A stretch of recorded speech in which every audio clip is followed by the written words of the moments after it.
Hi guys, in this video I'm gonna tell you how to get a tick or check symbol on your MacBook. But it also can be a Mac. This can be any type of computer from Mac or from Apple.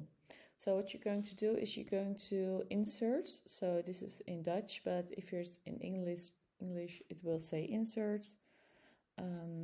Then you go to symbols, and then you have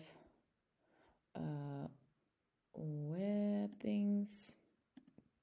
You can choose between all these symbols. As you can see, it was when I opened it, it was on this, and then you can just search if you see anywhere the tick symbol, and as you can see, it's not here, and maybe it's in Wingdings 2.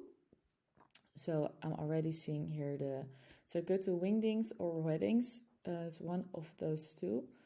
Click on the tick and let's click on inserts.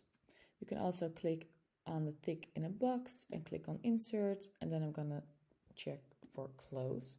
So as you can see, I have my symbols right here, and I can also make them bigger. I can also make them bold.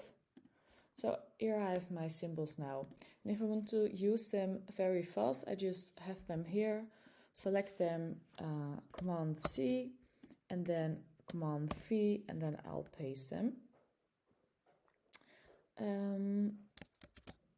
What other thing you can do is to click on, now you can click on Control Command and then your spacebar. So Control Command spacebar, and then you see all these symbols.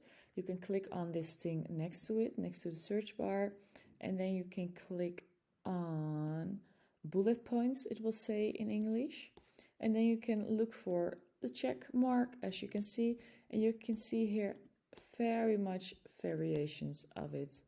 So this is the next way. I hope this helps, and if you have any questions, please let me know. Thank you.